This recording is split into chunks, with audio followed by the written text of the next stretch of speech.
আসসালামু আলাইকুম দর্শক, শুভেচ্ছা নিন। আপনাদের সবাইকে স্বাগত জানাচ্ছি আমি কনক সারোয়ার আজকের অনুষ্ঠানে। দর্শক, আজকের পর্বটি একটি গুরুত্বপূর্ণ পর্ব। আমাদের সেনাবাহিনীর ভেতরে আওয়ামীপন্থী যে সুবিধাভোগী অফিসাররা ছিলেন, বিশেষ করে জেনারেলরা ছিলেন, তারা এখনো নানা ধরনের ষড়যন্ত্র করে চলেছেন। মিড লেভেলের অফিসাররা এবং জুনিয়র লেভেল অফিসার যারা আছেন তারা এগুলোতে খুবই ক্ষুব্ধ। সাম্প্রতিক সময়ে জেনারেল ওয়াকার যখন বিভিন্ন অ্যা ক্যান্টনমেন্টে ক্যান্টনমেন্টে যাচ্ছেন, তখন তারা তাদের এই ক্ষোভ প্রকাশ করেছেন, ক্ষুব্ধ প্রতিক্রিয়া জানিয়েছেন। তারা বিভিন্ন বিষয় তুলে ধরেছেন এবং তারা লিখিতভাবেও ওয়াকার সাহেবকে তাদের এই বিষয়টি জানিয়েছেন। তো এই তাদের সেই দাবির বিষয়গুলো সহ অন্যান্য সার্বিক বিষয়ে আজকে আমি একটু কথা বলব। কারণ বাংলাদেশ সেনাবাহিনী যে ভূমিকায় অবতীর্ণ হয়ে এই ছাত্র জনতার যে বিপ্লব সেটিকে সফল করেছে, সে বিপ্লবকে ব্যাহত করার জন্য সেনাবাহিনীর ভেতরেই হাসিনাপন্থী একটি অংশ, সুবিধাভোগী একটি অংশ অত্যন্ত সতর্কতার সাথে অত্যন্ত সুচতুরভাবে তারা কাজ করে যাচ্ছে। তো সেই জায়গাটায় আজকে আমাদের এই আজকের এই আলোচনা। আমার সঙ্গে যোগ দিচ্ছেন বাংলাদেশ সেনাবাহিনীর অবসরপ্রাপ্ত মেজর, ২৪ তম বিএম এর আ কর্মকর্তা জনাব আ মেজর সুমন আহমেদ। সুমন ভাই, আপনাকে স্বাগত জানাচ্ছি আজকের অনুষ্ঠানে। আসসালামু আলাইকুম। তো সুমন ভাই, আমরা যেটি বলছিলাম, আমি যদি আপনাকে একটু দেখাই যে সেনাবাহিনীর প্রধান জেনারেল ওয়াকারুজ্জামান যখন বিভিন্ন জায়গায় বিভিন্ন ক্যান্টনমেন্ট পরিদর্শনে গেছেন, অফিসারদের সঙ্গে দরবারে বসেছেন, তারা তাদের ক্ষোভ জানিয়েছেন। যেভাবে চলছে সেই বিষয়গুলো তারা তুলে ধরেছেন, তার মনোযোগ আকর্ষণ করেছেন। এর মধ্যে তারা লিখিতভাবেও এই বিষয়টি পরবর্তীতে সেনাপ্রধানকে জানিয়েছেন এবং এই সেনাপ্রধানকে জানানোর এই বিষয়টি আ ব সাম্প্রতিক সময়ে আ নিউইয়র্ক থেকে প্রকাশিত দেশ পত্রিকায় পুরো বিষয়টি প্রকাশ করা হয়েছে। যার বিভিন্ন তথ্য খণ্ডিতভাবে আমাদের কাছে আসছিল। তার একটি পূর্ণ রূপ পাওয়া গেছে এবং আ রিপোর্টের শিরোনাম হচ্ছে সেনাপ্রধানের কাছে ভয়ংকর তথ্য উপস্থাপন। এটি গত ২ তারিখের পত্রিকার রিপোর্ট, দেশ পত্রিকার রিপোর্ট নিউইয়র্ক থেকে প্রকাশিত। এবং সেখানে তারা বলছেন যে আ তারা ২০০৯ সালের যে 111, তারা সেই 111 চান না। আ তারা দেশের স্বার্থ রক্ষার জন্য সেনাবাহিনী প্রধানের দৃষ্টি আকর্ষণ করেছেন বাংলাদেশ সেনাবাহিনীর জুনিয়র ও মধ্যসারির কর্মকর্তারা। তারা সেখানে আ বা লেফটেন্যান্ট তানজিম সরওয়ারের যে যে যে যে করুণ মৃত্যু, সে বিষয়টিকে তারা তুলে ধরেছেন। পাশাপাশি তারা জিওসি ৩৩ পদাতিক division, GOC 9 division, GOC 10 division, GOC 55 division, GOC 7 division, GOC 11 ডিভিশনের আ যারা যারা জিওসি আছেন, জেনারেল আ আ অফিসার কমান্ডিং, তাদের যে অতীত কর্মকাণ্ড এবং তারা কিভাবে বর্তমান সময়ে অসহযোগিতা করছে, কিভাবে তারা তাদের কার্যক্রম চালাচ্ছে, সে বিষয়টি তারা বিস্তারিতভাবে তুলে ধরেছেন এবং ডিজিএফআই সম্পর্কে তারা তাদের মতামত দিয়েছেন। এবং সর্বশেষ তারা তাদের যে সুপারিশ, সেই সুপারিশের জায়গায় তারা বলছেন, তারা যে মনোভাবগুলো তুলে ধরেছেন, আ যে আ ২০০০ তারা বলছেন যে ২০০৯ সালে বাংলাদেশ আওয়ামী লীগের দ্বারা আমাদের মেরুদণ্ড ক্ষতিগ্রস্ত হয়েছিল এবং এটি নিরাময় করতে ১৫ বছর লেগেছে। আপনি যদি দ্রুত ও কার্যকর ব্যবস্থা না নেন, তাহলে আমরা আবার এই সম্মান হারাবো। আপনি ও হাতে গোনা কয়েকজন জ্যেষ্ঠ অফিসার ছাড়া অন্য অধিকাংশ অফিসারদের মনোভাব নিম্নরূপ: ১, তারা চায় প্রাক্তন সরকার প্রতি বিপ্লব তৈরি করুক এবং তারা বিলম্বের লড়াই বা ধীরে চলো নীতিতে আ আ আভিযানিক কার্যক্রম পরিচালনা করে তা তৈরি করার চেষ্টা করছে। অর্থাৎ একটি প্রতিবিপ্লব তৈরির চেষ্টা চলছে। তারা আওয়ামী লীগের দুর্বৃত্ত ও নেতাদের বাঁচানোর চেষ্টা করছে। এই জেনারেলরা সরাসরি জড়িত না হলেও তারা পরিকল্পনা মোতাবেক কাজ করছে এবং তারা বলছেন যে আপনার আদেশকে বিভিন্নভাবে আওয়ামী সুবিধাবাদী জেনারেলরা খণ্ডিত ও বিকৃত আকারে কনিষ্ঠ অফিসারদের সামনে উপস্থাপন করছেন, যাতে আপনার উপর আস্থা ও বিশ্বাস কমে যায় এবং পরিকল্পিত উপায়ে আওয়ামী সন্ত্রাসীদের না ধরার ব্যাপারে বিভিন্ন ধরনের অজুহাত সৃষ্টি করা হচ্ছে। তো সুমন ভাই, আপনি এই রিপোর্টটি পড়েছেন। আপনি এই রিপোর্টটি পড়েছেন। আমরা এগুলো নিয়ে আলোচনাও করেছি এবং খুবই সুস্পষ্টভাবে কিন্তু তারা তুলে ধরেছেন। বোঝা যাচ্ছে যে জুনিয়র এবং মধ্যম সারির যেসব কর্মকর্তা আছেন তারা এখনো জেনারেল ওয়াকারের উপরে কিন্তু আস্থা রাখছেন এবং তাকে তারা সতর্ক করছেন যে আওয়ামী লীগ আমলের যেই সুবিধাভোগী যেই জেনারেল বা যে কর্মকর্তারা তারা কিন্তু প্রতি বিপ্লব সহ নানা রকমের অস্থিতিশীল পরিস্থিতি তৈরি করতে চাচ্ছে। তো আপনার বিষয়টা আপনি কিভাবে দেখছেন এই রিপোর্টটা এবং সার্বিকভাবে আপনার কাছ থেকে আমরা একটা আলোচনাটা শুনতে চাই। জি, প্রথমে কনক ভাই, আমি আপনাকে এবং আপনার সাথে যে সাংবাদিকরা, আমাদের প্রিয় সাংবাদিক সম্পাদক ডক্টর মাহমুদুর রহমানের কারামুক্তির ব্যাপারে একটা প্রচন্ড ভালো পদক্ষেপ নিয়েছিলেন, আলোচনা করেছিলেন, একটা প্রেশার তৈরি করেছিলেন, যার ফলশ্রুতিতে আমরা দেখতে পাচ্ছি যে আলহামদুলিল্লাহ উনি কারামুক্ত এখন। যদিও সেই মামলা বা অন্য কিছু থেকে মুক্ত না, বাট কারামুক্ত। তো এটার জন্য আমি আপনাদেরকে, যেখানে বিপরীত দিকে দেখতে পাইছি আমরা যে সেই ঘুণে ধরা সেই সুবিধাবাদী বাংলাদেশের ভিতরের সাংবাদিক মহল, তারা সেই ব্যাপারে তেমন কিছুই করে নাই, আমাদেরকে বাইরে থেকে মেইনলি এই জিনিসটা করতে হয়েছে। আমি আপনাদের সবাইকে সেজন্য আমার আন্তরিক ধন্যবাদ জানাচ্ছি। That's my first point. এখন আপনি যে জিনিসটা বললেন, আমি দেখেছি, আমি স্টাডি করেছি, এটা আসলে অপ্রত্যাশিত ছিল না। এই ধরনের একটা দাবি অথবা সেনাপ্রধানের কাছে কিছু এই ধরনের জিনিসটা স্পষ্টভাবে জুনিয়র এবং মিড র্যাঙ্কিং অফিসারদের কাছ থেকে আসা। বাট একই সাথে এটাও দেখতে হবে যে এই জিনিসটা কিন্তু আগে কখনো আর্মিতে ছিল না, যে ওপেনলি এইভাবে জিনিসটাকে নাম ধরে ঘটনা উল্লেখ করে একটা ওপেন ফোরামে সেনাপ্রধানের কাছে বা কমান্ডারের কাছে জিনিসটা উপস্থাপন করা। সেদিক থেকে যে জেনারেল ওয়াকার এই জিনিসটাকে অ্যালাউ করেছেন, আমি তাকে সাধুবাদ জানাই। এই জায়গাটাতে যেখানে তার ধন্যবাদ প্রাপ্য, আমি তাকে জানাবো। বাট আমাদেরকে অ্যাকচুয়ালি কনক ভাই দেখতে হবে এই জিনিসটা কখন হচ্ছে, যখন আমরা একই সাথে, কনক ভাই আপনি তো পাজল মেলানো খেলছেন নিশ্চয়ই অ্যাটলিস্ট আপনার ছেলের সাথে। আমি ছোটবেলা তো ছবি ছোট ছোট টুকরা থাকে, সেগুলো মিলাই একটা জিরাফ, জেব্রা, এগুলো হলো। এখন আমরা যদি কিছু পাজল মিলাই যে এই মুহূর্তে কি হচ্ছে, আমরা যদি দেখি যে গার্মেন্টস সেক্টরে একটা অস্থিরতা তৈরির চেষ্টা হচ্ছে। আমাদের পার্বত্য জেলাগুলাতে সংঘাত, সহিংসতা এবং অস্থিরতার চেষ্টা হচ্ছে। আমাদের জনপ্রশাসনে দেখতে পাচ্ছি কিছু কেলেঙ্কারির ছবি উঠে আসছে। আমরা দেখতে পাচ্ছি যে আমাদের হিন্দু ভাইয়েরা তাদের সুরক্ষা এবং তার সাথে সাথে যে স্বাধীনভাবে সবকিছু করার সেই জিনিসটার দাবিতে আসছেন, যদিও তারা রিয়েলাইজ করতে পারছেন না যে পুলিশ বা প্রোটেকশন এই জিনিসগুলো কেউই পাচ্ছে না। সবকিছু ধর্মের দৃষ্টিতে না দেখে যদি আমরা জিনিসটাকে জাতীয় বা বর্তমান পরিস্থিতি দেখি, কেউ ইনফ্যাক্ট পুলিশ প্রোটেকশন বা কিছু পাচ্ছে না।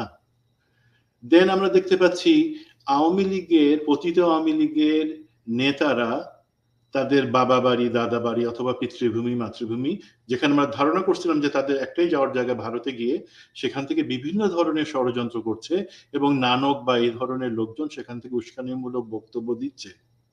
একই সাথে আমরা দেখতে পাচ্ছি সেই বিখ্যাত সজীব ওয়াজেদ জয়, সে লবিস্ট নিয়োগ করেছে। তো আমি এই যে ছোট ছোট যে পিকচারগুলা, সেগুলাকে যদি আমি একটা পাজলে সেট করি, তাহলে যে পিকচারটা আসে বা একটা ছবি তৈরি হয়, সেটা হচ্ছে একটা প্রতি বিপ্লবের ছবি তৈরি হয়। আমাদের জনগণ কিন্তু এই জিনিসগুলো, ছোট ছোট জিনিসগুলো যদি একসাথে মিলায়, তারাও বুঝতে পারবে যে আমরা একটা আলামত দেখতে পাচ্ছি, যেখানে পতিত আওয়ামী লীগ সরকার বা তাদের সমর্থকরা একটা প্রতি বিপ্লবের দিকে আগাচ্ছে এবং সেই মতন করে অনেক কিছু জিনিস ইন্ধন দিচ্ছে এবং কিছু জিনিসে তারা অলরেডি নিজে থেকে কাজ করছে। এই পরিস্থিতিতে কিন্তু আমরা দেখতে পাচ্ছি যে আমাদের সেনাবাহিনীর জুনিয়র অফিসাররা, মিড র্যাঙ্কিং অফিসার এই দাবিটা তুলেছে এবং আমি বিশ্বাস করি যারা দাবি তুলেছে তাদের কেউ যে না ঠিক আছে তারা প্রচন্ড আওয়ামী লীগ বিদ্বেষী বা স্বৈর শাসক বিদ্বেষী, তা না। তাদের বক্তব্যের মূল জায়গাটা কিন্তু এক, সেনাবাহিনীকে পচানো হয়েছে যথেষ্ট, এখন সময় আসছে আমরা যদি এক না হই, সেনাবাহিনীর গৌরবটা উদ্ধার করে ইউনিফাইড যদি না হই, সেই ক্ষেত্রে কিন্তু আমরা দেশ বাঁচানোর ক্ষেত্রে ভূমিকা রাখতে পারবো না। সেই প্রতি বিপ্লব, সেটা প্রতি বিপ্লব যে মুজিব কোড পরে আওয়ামী লীগের হাত ধরে আসবে সেটা না হতে পারে। প্রতি বিপ্লবটা ইভেন একটা ক্ষুব্ধ অংশ, অথবা যারা এখন মনে করে যে যেইভাবে তারা এই আন্দোলনের ফল দেখতে চাইছিল সেটা হয়নি, সেই দিকের থেকেও অথবা সেই দিকের সাথে আওয়ামী লীগ মিলেও আসতে পারে। বাট আমি সাধুবাদ জানাই সেনাবাহিনীর মিড র্যাঙ্কিং অফিসারকে যে তারা অ্যাটলিস্ট দেশের কথা চিন্তা করে তারা, এবং সঠিকভাবে তারা সেনাপ্রধানের কাছে জিনিসটা তুলে ধরেছে। আর এখন দ্বিতীয় যে প্রশ্ন আসে, এখানে যাদের বিরুদ্ধে সুনির্দিষ্টভাবে অভিযোগগুলো করা হয়েছে এগুলার ভিত্তি কি? তা আমি আপনাকে কনক ভাই এবং আপনার মাধ্যমে দর্শক ভিউয়ারদেরকে বলতে চাই, মোটা দাগে এগুলার কোনোটাই ভিত্তিহীন না।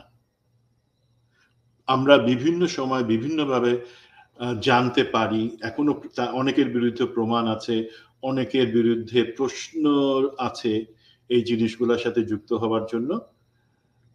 সুতরাং আমি যদি বলি সেগুলোর ভিত্তি আছে।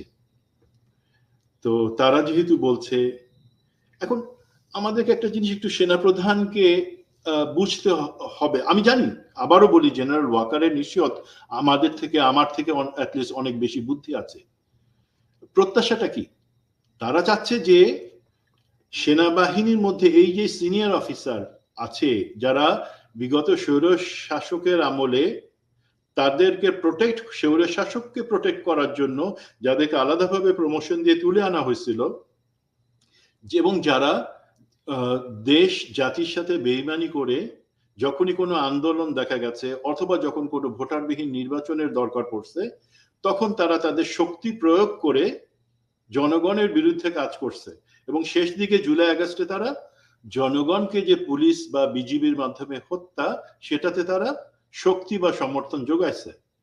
সেই কারণে এদের সাথে বর্তমান সেনা প্রজন্ম মনে করে যে না, আর্মিকে সামনে আগাতে হলে তাদেরকে বাদ দিয়ে চলতে হবে।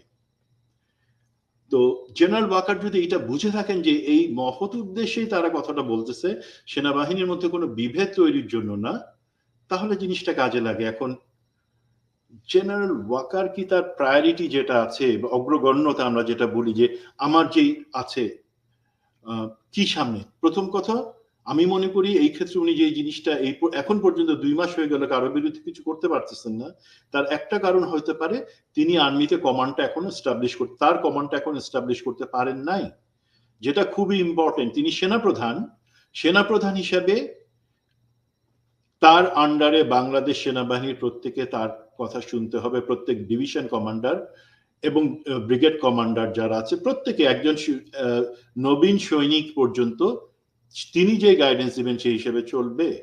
বাট আমরা এখন কিছু কথা শুনি যে যারা জেনারেল আজিজের মাধ্যমে সুবিধা পাইছিল বা সুবিধাভোগী, তারা সেই জায়গাটাতে ওনাকে কোঅপারেট করতেছে না। আমি বিশ্বাস করতে চাই যে এটা ভুল। আর্মিতে কখনো এই ধরনের গ্রুপিং ছিল না, এবং আমার যদি কোনো পীর থাকে, যদি আমি পীর মানি, ওই ধরনের লোক হই, আমি জেনারেল আজিজের মতন লোককে পীর মানবো কেন?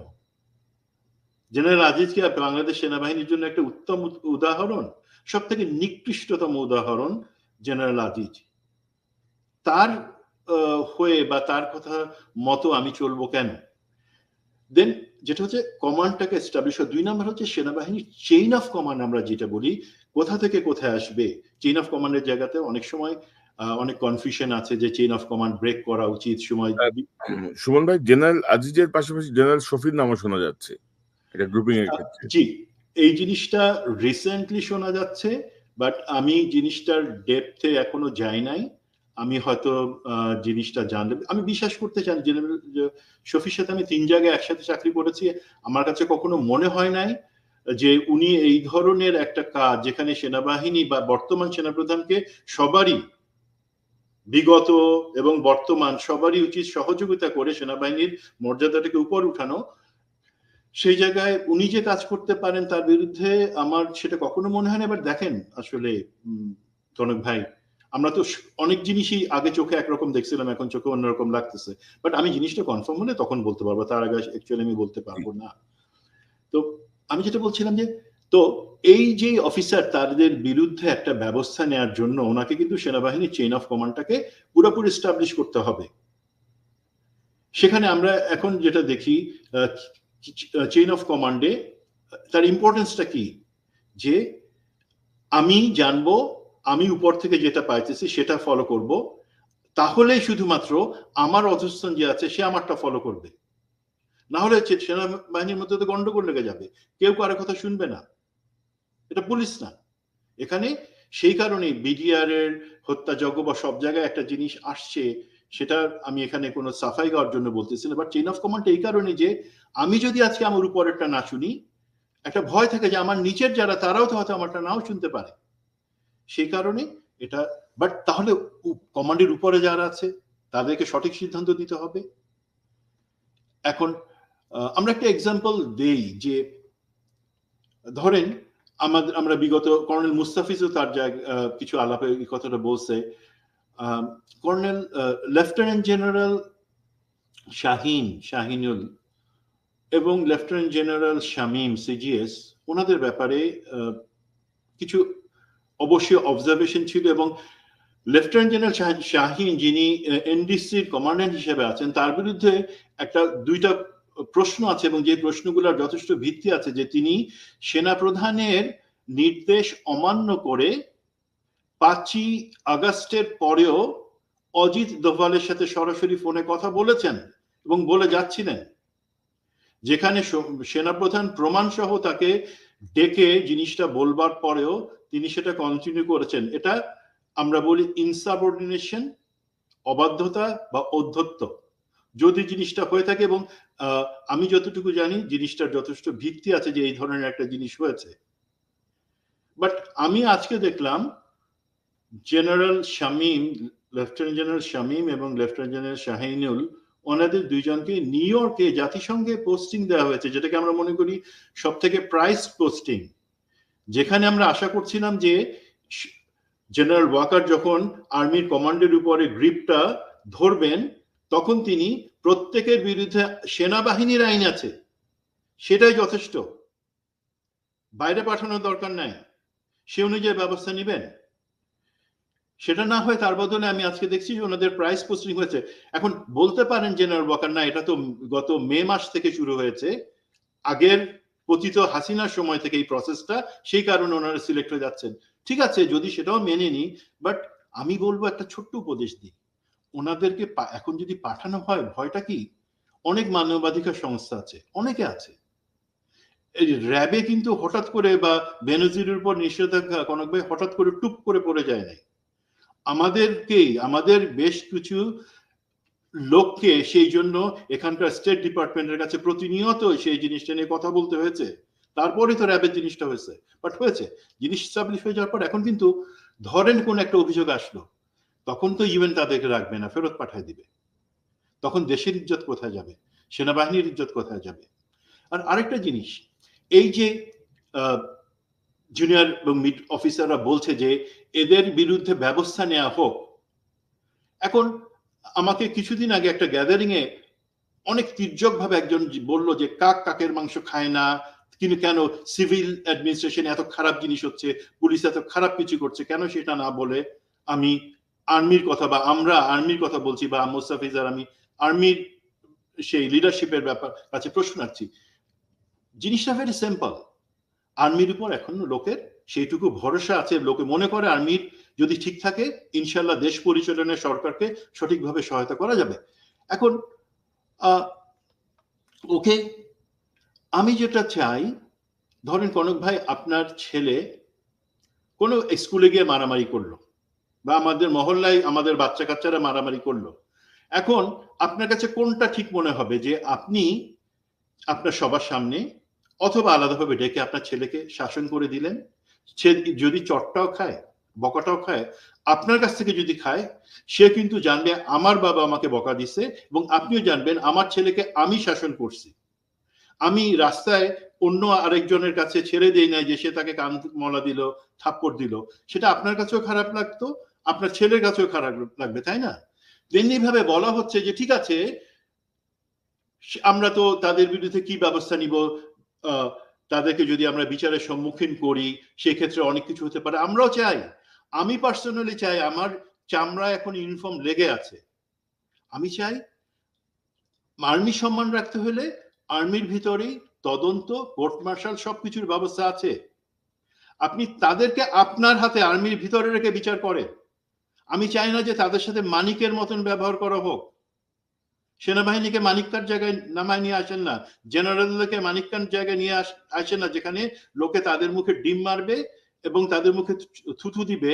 বিকজ আজকে আপনি তাদেরকে প্রোটেকশন যদি দেওয়ার কথা চিন্তা করেন, আগামীকালকে যখন নির্বাচিত সরকার আসবে তাদেরকে কিন্তু ঠিকই ওইভাবে যেতে হবে। এবং আমি চাই না আমাদের সেনাবাহিনীর ইউনিফর্ম পরা কেউ এই অপমানের মধ্যে দিয়ে যাক বাইরে। আপনি তাদেরকে ফিক্স করেন আপনার ক্ষমতার মধ্যে সেনাবাহিনীর ভিতরে। তো সুমন ভাই ধরেন আমরা যেটা আমি একটু যদি যোগ করি যে ধরেন 15 বছরে সেনাবাহিনীকে যেই জায়গায় নামানো হয়েছিল তার একটা ধরেন খুব দ্রুত একটা উত্তরণ ঘটেছে কিন্তু ছাত্র জনতার পাশে সেনাবাহিনীর উপস্থিতি। এবং আমি যদি অফিসারদের এই চিঠিতে দেখি তারা কিন্তু ধন্যবাদ জানিয়েছেন জেনারেল ওয়াকারকে যে আপনি 3 তারিখে যদি অর্ডার দিতেন গুলি করার তাহলে হয়তো একটা সিভিল ওয়ার শুরু হয়ে যেত বাংলাদেশে। তো আপনি সেই জায়গা থেকে দেশকে রক্ষা করেছেন এবং সেনাবাহিনীর সম্মান রক্ষা করেছেন। তো আমার কাছে আরেকটা প্রশ্ন আপনার কাছে, ধরেন এত রক্তপাতের পরে ধরেন প্রায় 1500-1600 ছাত্র জনতা মারা গেছে, 300 ছেলে অন্ধ হয়ে গেছে, 500-600 ছাত্র আপনার পঙ্গু হয়ে গেছে। তো এরপরে আমরা যেটা দেখছি বিশেষ করে আমি যদি ওই চিঠি থেকে যদি আরেকটু আপনাকে দেখাই, আমাদের আলোচনায় সুবিধা হবে। ধরেন সেখানে আমরা দেখছি যে তারা বলছেন যে জিওসি ৩৩ পদাতিক ডিভিশন তিনি ছাত্র আন্দোলনের বিপক্ষে ছিলেন, আওয়ামী লীগের পক্ষে ছিলেন। এবং তিনি আপনার ১৩ সেপ্টেম্বর কুমিল্লা সেনানিবাসে একজন উপদেষ্টার আত্মীয়কে আমন্ত্রণ জানিয়ে আমন্ত্রণ জানিয়েছিলেন। সেখানে তারা রাজনৈতিক ধরেন নিষেধাজ্ঞা ছিল যেগুলো আনা যাবে না, তারপরেও তিনি এনেছিলেন। ঈদে মিলাদুন্নবীতে এক ইউনিটে তিনি ভাষণ দিয়েছিলেন যে তোমরা ৫ ওয়াক্ত নামাজ পড়ো। তিনি উল্লেখ করেছেন যে তোমরা ঠিকমতো নামাজ পড়ো না, আবার দাড়ি চাও। দাড়ি রাখলে ফায়ার করতে অসুবিধা হবে, দাড়ি রাখলে চুলকায়। একজন জেনারেল কিভাবে ধর্মীয় বিশ্বাসের বিরুদ্ধে কথা বলতে পারে? এটি জিওসির ৩৩ পদাতিক ডিভিশন। জিওসির 9 ডিভিশন তিনি সাভার এলাকায় গার্মেন্টস ইস্যু এবং অন্যান্য সমস্যার জন্য এককভাবে দায়ী মনে করেন মিড লেভেল এবং জুনিয়র লেভেলের অফিসাররা। তিনি ১১ বীরকে আওয়ামী লীগের এমপি আমির হোসেন আমুর বাড়িতে অপারেশন করতে দেননি। বিলম্ব যুদ্ধনীতি অনুসরণ করে ধীরে ধীরে পরিস্থিতি অস্থিতিশীল করে তুলেছেন এবং তুলছেন বলছেন তারা। ওনার নিয়ন্ত্রণাধীন ব্রিগেড কমান্ডার সাইফুল্লাহ ও ব্রিগেডিয়ার মাহমুদ ৩ ও ৪ আগস্ট ছাত্র জনতার বিপ্লব থামানোর জন্য হেন কোনো অপচেষ্টা করতে বাকি রাখেনি। তারা কিন্তু এখনো সেই জায়গায় বহাল আছেন। জিওসি 10 ডিভিশন তিনি জুনিয়র অফিসারদের ম্যাজিস্ট্রেসি ক্ষমতার অনুমতি দেননি। শুধু সিও ও ওসিকে ম্যাজিস্ট্রেসি ক্ষমতা প্রয়োগের নির্দেশ দেন। যেখানে লেফটেন্যান্ট তানজিম সারোয়ার নির্জন মৃত্যুর জন্য তিনি একক বা আংশিকভাবে দায়ী মনে করছেন এইসব অফিসাররা। এবং তারা বলছেন যে আমরা মনে করি মেজর জেনারেল সারোয়ার এবং ব্রিগেডিয়ার নবীকে আইনের আওতায় আনার জন্য সেনাবাহিনী পর্যায়ের তদন্ত আদালত গঠন করা উচিত। জিওসি 10 ডিভিশন খুব সম্ভবত একটি রামু। তারপর তারা বলছেন জিওসি ৫৫ ডিভিশন নতুন জিওসিরও একই মানসিকতা রয়েছে, অস্ত্র উদ্ধারের ব্যাপারে শৈথিল্য দেখাচ্ছেন, বিলম্ব যুদ্ধনীতি অনুসরণ করছেন। জিওসি 7 ডিভিশন থানার এসআই এর সঙ্গে ক্যাপ্টেনের একটু কি বলে একটু তর্ক বিতর্ক হয়, তিনি সেই ক্যাপ্টেনের পক্ষে না থেকে তিনি সেই পুলিশের পক্ষ অবলম্বন করেন। জিওসি 11 ডিভিশন খাঁটি আওয়ামী লীগপন্থী অফিসার তার এক ভাই আওয়ামী লীগ সরকারের প্রতিমন্ত্রী ছিলেন, তিনি ছিলেন ডিজি এসএসএফ, বাড়ি গোপালগঞ্জ। সেনাবাহিনীর সামরিক সচিব হিসেবে কর্মরত থাকাকালীন আওয়ামী লীগের লেফটেন্যান্ট কর্নেল রিশাদের মাধ্যমে ভিন্নমত অবলম্বনকারী অফিসারদের দেশের দূরবর্তী জায়গায় পোস্টিং করেছেন। অর্থাৎ আমি আরো বিস্তারিত পড়লাম না, দর্শক আমরা এই রিপোর্টটি আমাদের ডেসক্রিপশনে দিয়ে দিব, লিঙ্কটা দিয়ে দিব, আপনারা পড়ে নিন।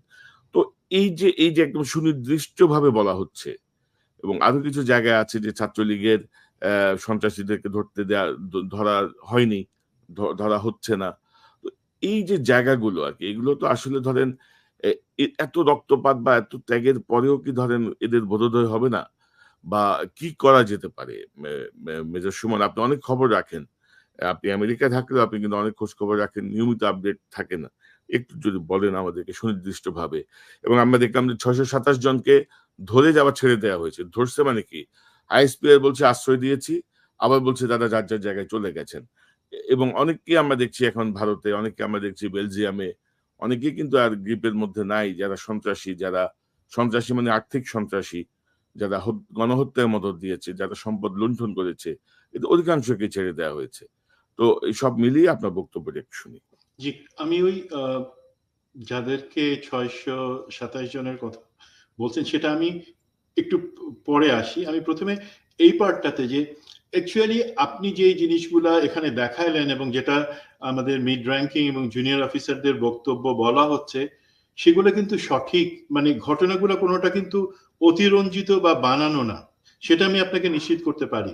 এই প্রতিবেদনটা হওয়ার পরে আমি ওই সমস্ত ডিভিশনে অফিসার যারা আছে আমার পরিচিত, মানে ইনফ্যাক্ট আমার বাচ্চা বলি, তাদের সাথে আমি যোগাযোগ করবার পরে তারা প্রতিটা ঘটনার ব্যাপারে তারা বলেছে এগুলো সত্যি।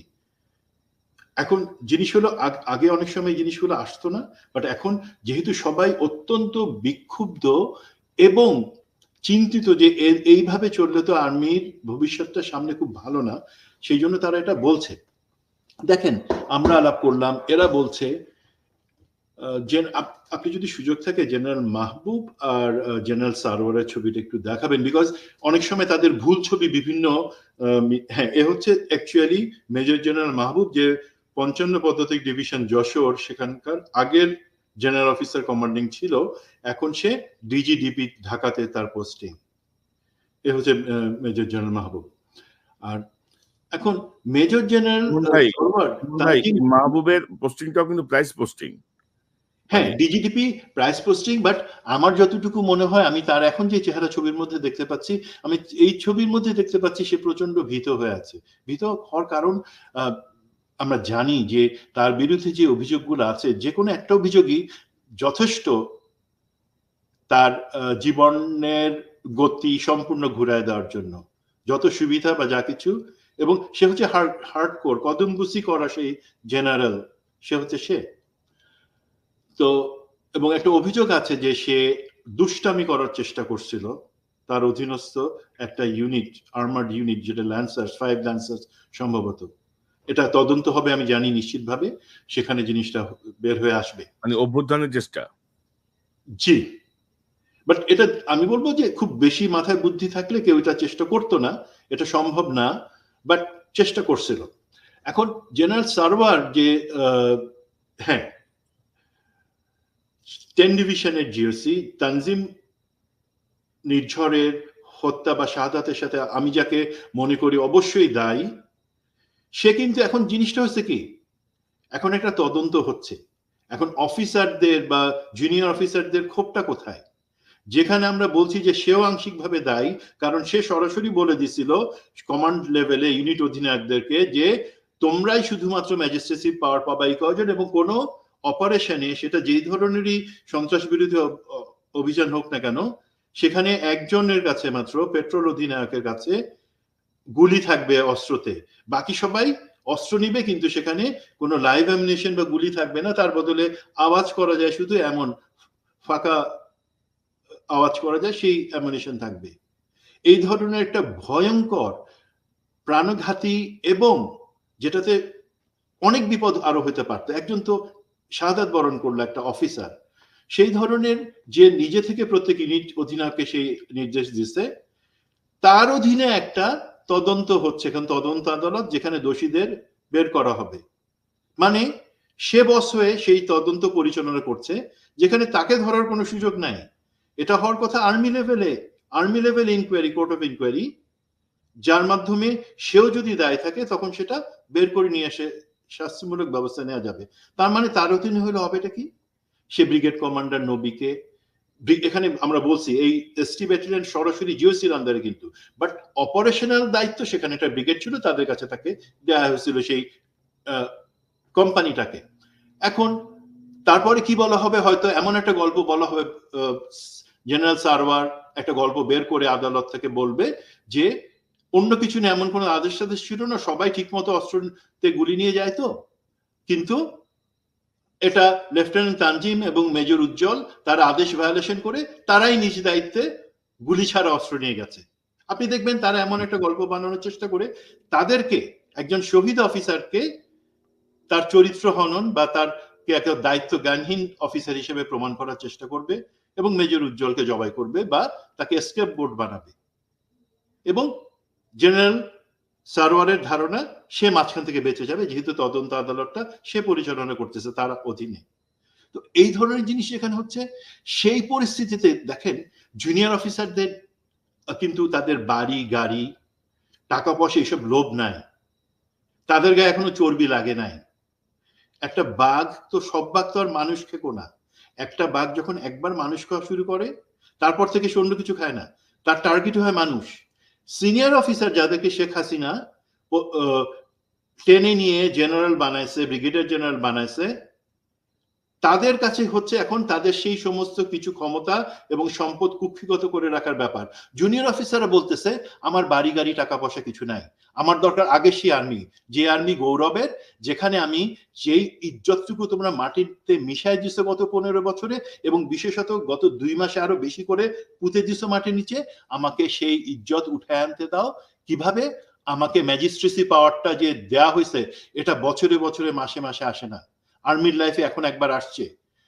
আমাদের অন্তর্বর্তীকালীন সরকার সঠিকভাবে মনে করছে যে এই সময় এটা দরকার আর্মির, যাতে দেশে সন্ত্রাসী অস্ত্র এই ধরনের জিনিসগুলা থেকে মুক্ত করা যায়। সেইটাকে কাজে না লাগাই জেনারেলরা বলতেছে কি যে তোমরা ঢিলাঢালা অপারেশন করো, তোমরা অপারেশনে যাবা, বন্দুকের মধ্যে অস্ত্রের মধ্যে গুলি থাকবে না। জুনিয়র অফিসার বলতেছে না, আমরা চাই গৌরব। দেখেন একটু র্যাব, অনেকে দ্বিমত করতে পারে, র্যাবের বিরুদ্ধে আমার অনেক অভিযোগ, বাট গত 1.5 মাসে কি আপনি দেখছেন র্যাবের কত সাফল্য? একটা পলাতককে ধরা, অস্ত্র উদ্ধার করা, সন্ত্রাসী ধরা, তো র্যাব কিন্তু সেই জায়গাটা চালাই যাচ্ছে এবং তারা বুঝছে তাদের তাদের ইজ্জত বা সুনামকে উপর উঠানোর জন্য এটা তাদেরকে করতে হবে। আর্মি অফিসাররা বলতেছে আমাদেরকে সেইটা করতে দাও, আমাদের হাত পা বেঁধে রাখো না, আমাদেরকে অপারেশন করতে দাও যেখানে আমরা সন্ত্রাসী ধরবো, দেশকে সন্ত্রাস মুক্ত করব এবং তার সাথে সাথে অন্য যেই জিনিসগুলো আছে সেগুলা করব। এইখানেই হচ্ছে দ্বন্দ্বটা। কেউ কিন্তু জেনারেল ওয়াকারের বিরুদ্ধে আন্দোলন করতেছে না, সবার হচ্ছে যারা যেই সমস্ত জেনারেলরা, যেই সমস্ত মেজর জেনারেল, ব্রিগেডিয়ার জেনারেলরা আমাদেরকে থামায় রাখতেছে, আমাদেরকে নিরুৎসাহিত করতেছে, আমাদেরকে অন্য সিভিল অ্যাডমিনিস্ট্রেশন বা পুলিশের সামনে অপমান করতেছে, সেটা চলবে না। আমাদের দায়িত্ব দেওয়া হয়েছে দেশের কাজে এখন লাগার জন্য, আমাদেরকে সেটা করতে দাও। আমি আশা করি জেনারেল ওয়াকার তার প্রায়োরিটি যদি বুঝতে পারেন, এই জায়গাটাতে উনি অবশ্যই হাত দিবেন এবং সরকারের সাথে তাকে যদি কোথাও বার্গেন করতে হয় উনি বার্গেন করবেন যে হেই, আমার আর্মিকে দারোয়ানের ডিউটি দিও না। 15 বছর ধরে আর্মিকে ঘর মোছা, দারোয়ানের ডিউটি, এসব জিনিসের দিকে আস্তে আস্তে নিয়ে যাওয়া হয়েছে। খামার করো, পোল্ট্রি করো, নো। সেনাবাহিনীর দায়িত্ব হচ্ছে দেশ রক্ষা, সেই দেশ রক্ষার জন্য তাকে এখন ট্রেন করা দরকার এবং তার আগে সরকারের সহযোগিতা হিসাবে এই অস্ত্রধারী সন্ত্রাসীদের গ্রেফতারের জন্য জুনিয়র অফিসারদেরকে অবশ্যই ম্যাজিস্ট্রেসি ক্ষমতার পূর্ণ ব্যবহারের সুযোগ দিতে হবে। That is my point on this.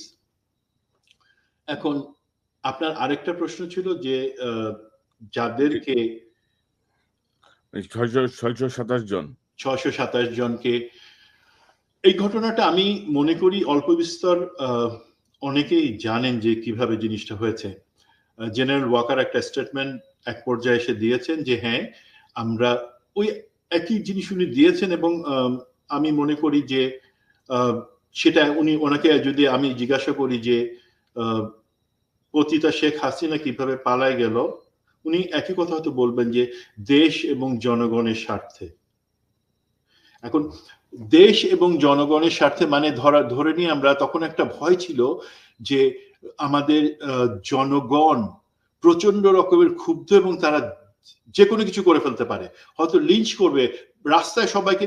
এটা আওয়ামী লীগ নিজে থেকে বলছে যে রাস্তায় আওয়ামী লীগের সবাইকে, লোকে যদি পাওয়ারে আসে রাস্তায় আওয়ামী লীগের সবাইকে রাস্তায় পিটায় মারবে, কারণ তারা এত অন্যায় করছে।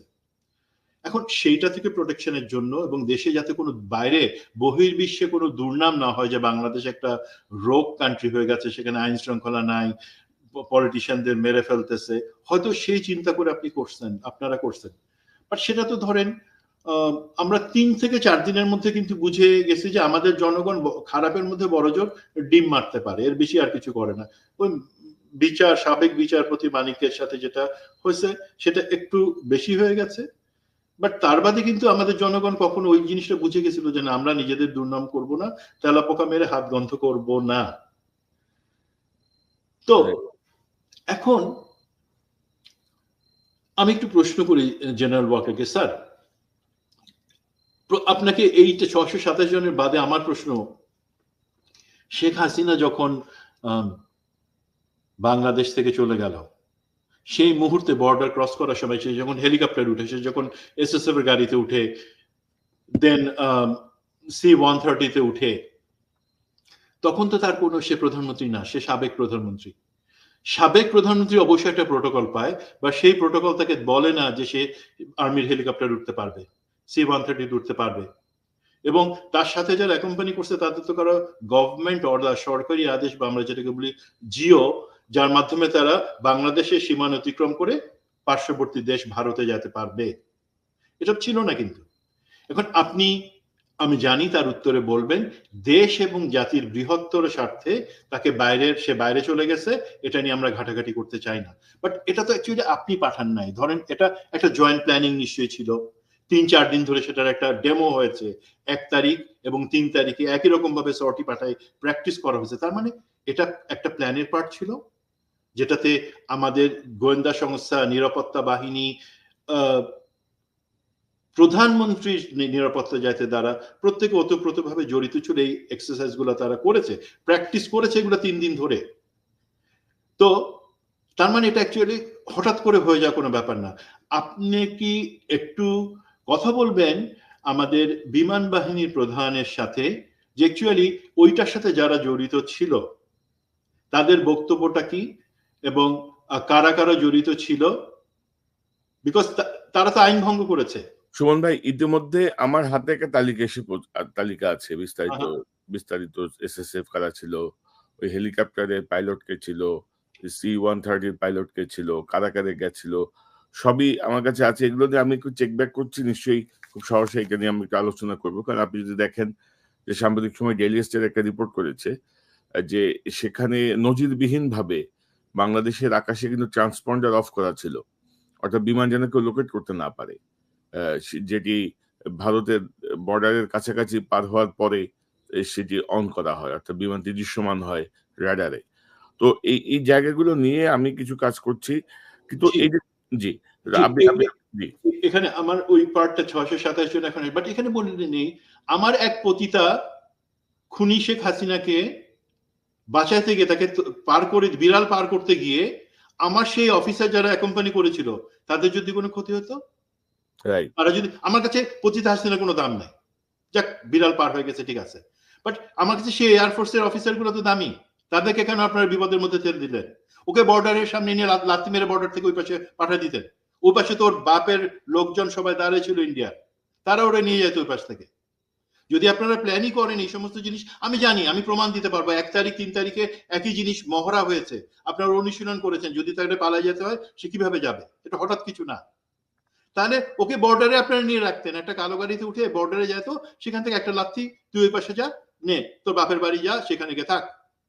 সেটা করেন না, বরঞ্চ আমাদের বিমান বাহিনীর অফিসারদেরকে আপনারা প্রচন্ড ঝুঁকির মধ্যে ফেলে দিচ্ছেন। একটা দেশ যার সাথে আমাদের কখনোই কোনো খুব বন্ধুত্বের সম্পর্ক ছিল না, সেখানে এখন 628 জনের মধ্যে দেখেন যারা এখানে আশ্রয় নিয়েছিল, পুলিশ, রাজনীতিবিদ এবং ব্যবসায়ী বা ইভেন সাংবাদিক, আপনার চামড়ার লোক, সরি, তারা আশ্রয় নিয়েছেন কেন? আপনি কখন আশ্রয় নেবেন এই ধরনের সেনাবাহিনীর কাছে? যখন আপনি জানবেন যে আপনি অনেক বড় অন্যায় করে ফেলছেন। তার মানে আদালত প্রমাণ হওয়ার আগেই আমরা এটা ধরে নিতে পারি যারা ক্যান্টনমেন্ট গুলোতে আশ্রয় নিয়েছিল বা দেওয়া হয়েছিল তারা সবাই জানে তারা কত বড় অপরাধী। কিভাবে আশ্রয় নিল একটা ধারণা আছে, এবং যেটা আমি জানি সেটা হচ্ছে যারা রাজনীতিবিদ এবং সাংবাদিক তারা গাড়ি নিয়ে সরাসরি জাহাঙ্গীর গেট ক্রস করে অথবা ক্যান্টনমেন্ট অন্য ক্রস করে ভিতরে চলে যায়, এবং ভিতরে চলে যাওয়ার পরে তারা আশ্রয় চায় সেনা সদরের সামনে গিয়ে বা বিভিন্ন জায়গায়। পুলিশের লোকজন তারা 4 থেকে 5টা হেলিসর্টিতে হেলিকপ্টারে করে তেজগাঁ বিমানবন্দরে যে হেলিপ্যাডটা আমাদের ক্যান্টনমেন্টের অফিসারদের পারিবারিক বাসস্থান স্বর্ণালী লাগোয়া যেটা, সেখানে তারা আসে, সেখান থেকে তারা সাথে সাথে সেনানিবাসের ভিতরে ঢুকে যায় এবং আশ্রয় নেয়। এবং সেনানিবাসে যেটা পেট্রোল পাম্প এবং সিএসডি, সেখানে একটা নির্মাণাধীন বাসায় তাদেরকে মোটামুটি রাখা হয় প্রোটেকশন দিয়ে, ডিজিএফআই এর প্রোটেকশন। এবং এই সমস্ত জিনিসটা কোঅর্ডিনেট করেছিল তখনকার ডিজিএফআই এর প্রধান হামিদ, মেজর জেনারেল হামিদ। সে এই সমস্ত জিনিস তাদেরকে আনা, কে কোথায় আসবে, কে কোথায় থাকবে, কিভাবে প্রোটেকশন দেওয়া হবে, এবং তার প্ল্যানও ছিল কিভাবে তাদেরকে বের করে দেওয়া হবে। বাট তখন তো বের করে দেওয়া হয়নি। আর বাকি যারা রাজনীতিবিদ এবং অন্য সবার একটা বড় অংশ তারা আশ্রয় নেয় বিডিআরে, পিলখানাতে, কিছু আশ্রয় নেয় যশোর এবং খুলনাতে, কিছু আশ্রয় নেয় আমাদের ঘাটাইল ক্যান্টনমেন্টে। এইভাবে এগুলা কিন্তু তারা দৌড়ায় ঢুকে গেছে, কারণ ক্যান্টনমেন্টের সামনে সেখানে ফাইটিং পেট্রোল ছিল। তারা ঢুকে যাবে, সাথে সাথে ক্লোজড গেট ক্লোজ, মানে সাধারণ জনতা সেখানে তাদেরকে ধাওয়া করে যাতে না আসতে পারে। তার মানে কার প্রোটেকশনটা, কার নিরাপত্তা নিশ্চিত করা হলো? যারা আত্মস্বীকৃত খুনি অথবা দুর্নীতিবাজ অথবা অত্যাচারী তারা ক্যান্টর সেনানিবাসের ভিতরে এসে আশ্রয় নিল, এবং তাদেরকে আশ্রয়, তারা যাতে জনগণ বা সাধারণ জনতার হাতে নিগৃহীত না হয় সেই কারণে আমরা তাদেরকে প্রোটেকশন দিলাম, সেখানে গার্ড দাঁড় করাই দিলাম, পেট্রোল গেট সব বন্ধ করে দিলাম, সেটা আমরা করলাম। এবং আমি প্রথমে বলেছি আপনার বক্তব্য হতে পারে তাদেরকে যাতে জনগণ মব জাস্টিস বা এই ধরনের কিছু না হয়। এখন সেটা তো কয়েকদিনের মধ্যে মাথায় বুঝে গেলেন যে না, জনগণ কিছু করবে না, তখন তাদেরকে আপনারা আদালতে সোপর্দ করেন নাই কেন, বা আইন শৃঙ্খলা রক্ষাকারী বাহিনীর হাতে সরাসরি তুলে দেন নাই কেন? তারা তো আপনাদের তত্ত্বাবধানে ছিল। দ্বিতীয় যে জিনিসটা আমার একটু আশ্চর্য লাগছে, বিজিবির director general major general Ashraf, আমি আপনাকে আপনি করে বলছি, যদিও আপনি আমার স্নেহধন্য, আপনি হয়তো লজ্জা পাবেন যে আমি আপনাকে আপনি করে, আপনি একজন মেজর জেনারেল, আপনাকে আপনি করেই তো বলবো অনলাইনে। বাট উনি প্রেস কনফারেন্স করছে একটা, না? হ্যাঁ, উনি একটা প্রেস কনফারেন্স করছে। আমার কাছে কেন, কি দরকার ছিল, কোথায় আগুন লাগছে, এটা কি কোনো জাস্টিফিকেশনের ব্যাপার ছিল? এবং প্রেস কনফারেন্সে আপনি বলছেন যে জনতার পক্ষে ছিল সবসময় বিজিবি। আমি বিজিবি আপনি বলেছেন বলে বলছি, আমি তো বিডিআর বলবো। তারা ছিল জনতার পক্ষে, কোনো এক্সেসিভ ফোর্স ইউজ করেন নাই, মিনিমাল ফোর্স ইউজ করেছেন। মানে আপনার কি এতটুকু ধারণা নাই যে আপনারা যে পিলখানার ভিতরে কতজনকে সাংবাদিক এবং রাজনীতিবিদ তাদেরকে আশ্রয় দিয়েছিলেন, পুলিশকে আশ্রয় দিয়েছিলেন, সব থেকে বেশি সংখ্যক তো আপনার ওখানে গিয়ে পিলখানাতে ছিল। সেটাকে মনে করেন কেউ জানে না? ছবি আছে, দেখবেন, পাঠাই দেব। দেন নেক্সট কাম, আপনি বলছেন যে এক্সেসিভ ফোর্স ব্যবহার করা হয় নাই। এখানে একই জিনিস, আগস্টের 1 তারিখে যেদিন ইন্টারনেট বন্ধ ছিল, সেদিন রাত 2টা থেকে 3টা এই সময় কক্সবাজার এয়ারপোর্টে সেখানে 2টা C-130, মানে একটা সর্টি বলে, মানে একসাথে 2টা C-130 গেছিল 3টার সময়, ভোর রাত 3টা, মানে 1 ঘন্টা পরে সেটা আবার ফ্লাই ব্যাক করে বাংলাদেশে। সেখানে 257 জন বিডিআর সদস্য বা বিজিবি সদস্য, তাদেরকে আপনারা ওইখানকার সমস্ত নাইখনছড়ি, রামু, কক্সবাজার, বান্দরবান, যেখানে যত বিজিবি পোস্ট আছে সেগুলা অলমোস্ট খালি করে দিয়ে দেশের নিরাপত্তা, সীমান্তের নিরাপত্তা সমস্ত অগ্রাহ্য করে আপনারা তাদেরকে পর্যন্ত নিয়ে আসছেন ঢাকায় যে এক্সেসিভ ফোর্স ব্যবহার করতে হবে, দরকার হলে পুরা বিজেপি উঠায় নিয়ে এসে ছাত্র জনতার আন্দোলনকে থামায় দিতে হবে। সেটার জন্য আর আপনি আমাদের প্রেস কনফারেন্সে আমাদের সুশীল সাংবাদিকদের সামনে, যারা আমি তো শুনলাম না কোনো প্রশ্ন করছে আপনাকে সেইভাবে, তাদের সামনে আপনি সুন্দর করে বললেন যে কোনো এক্সেসিভ ফোর্স ব্যবহার করা হয় নাই জনগণের পক্ষে। আপনি নাকি অনেক চালাক শেখ হাসিনাকে ভুংভাং করে দেখায় আপনি আসলে ওই ধরনের এক্সেসিভ ফোর্স ব্যবহার করেন নাই। ঠিক আছে, করেন নাই, কিন্তু আপনি এবং তিনি দাবি করছেন যে কৌশলে আন্দোলনের পক্ষে কাজ করেছে বিজেপি। এগুলো কোনো কথা? না, সেটা উনি কেন জাস্টিফাই করতে যাচ্ছেন আমি জানি না, কি চাপের মধ্যে আছেন। বাট আমার কথা হলো উনি কোন ভাবে, কার আদেশে, কার কোঅর্ডিনেশনে আমাদের সীমান্তকে অরক্ষিত রেখে সেখান থেকে বিজেপিকে উঠায় নিয়ে আসলেন, এবং সেটা শুধু কক্সবাজার থেকে না, সেটা দেশের আরো 2টা এয়ারপোর্ট ব্যবহার করে একই রাতে আরো 2টা সর্টি ব্যবহার করে C-130, যেখানে আপনি 300-350 সৈনিককে একসাথে আনতে পারেন, সেখান থেকে নিয়ে আসা হয়েছিল বর্ডার খালি করে। কেন? সো আমি যেটা বলতে চাচ্ছি যে আপনারা আশ্রয় দিয়ে এই জিনিসটা বলেন যে হ্যাঁ আশ্রয় দেওয়া হচ্ছিল এই কারণে, এবং তাদেরকে পরে আমরা ছেড়ে দিছি। এখন জিনিস হচ্ছে আপনি আরো বলেছেন যে কে কিভাবে গেল, স্বরাষ্ট্রমন্ত্রী খুনি কামাল কিভাবে চলে গেল সেটা আপনি জানেনই না একবারে। আমার কাছে আশা করি একটা প্রমাণ আসবে 2-1 দিনের মধ্যে। তো এবং আমার কাছে ওই একটা যে আপনারা গুলি করেন নাই, গুলি করে কেউ মারা যায় নাই, প্লিজ, অনেকের কাছে আছে, ক্লিপস আছে কিভাবে বিজেপি গুলি করেছে।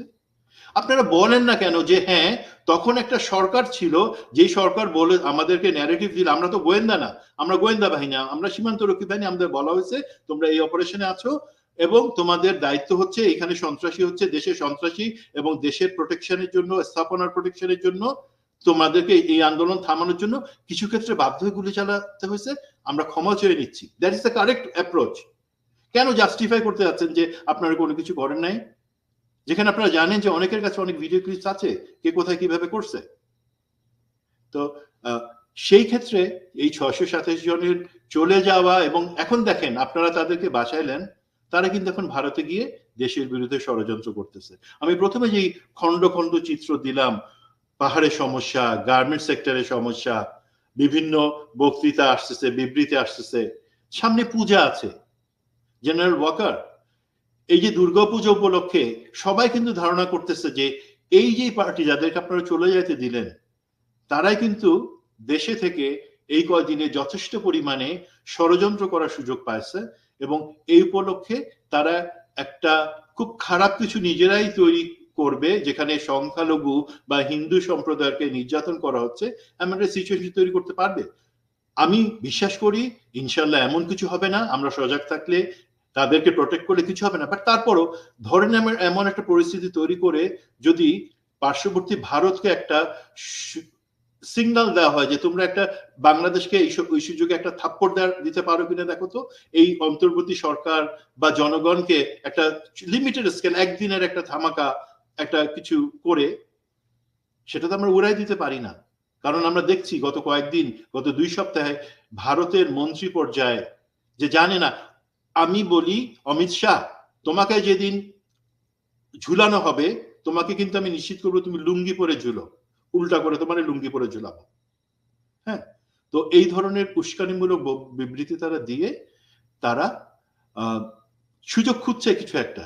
তো আমি মনে করি এই দায় অবশ্যই সেনাবাহিনীকে নিতে হবে, যে আমরা ঠিক আছে তাদেরকে প্রোটেকশন দিয়েছি, বাট যখন বুঝলাম যে তাদেরকে আদালতের কাছে বা আইন শৃঙ্খলা রক্ষাকারী বাহিনীর কাছে সোপর্দ করে দেওয়াটাই ভালো, সেটাই উচিত ছিল।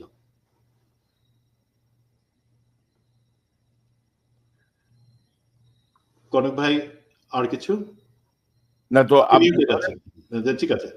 না ধরেন সুমন ভাই, আমার কাছে বেশ কিছু তথ্য আছে, যেখানে আমি তথ্য পাচ্ছি যে গুটি কয়েক ব্যক্তি এখানে একটা ভালো বাণিজ্যিক সুবিধাও নিয়েছে আর কি, ধরা এবং ছেড়ে দেওয়ার মধ্যে মানে বেশ একটা বাণিজ্য হয়েছে। আপনার কাছে কোনো তথ্য আছে এই জাতীয়?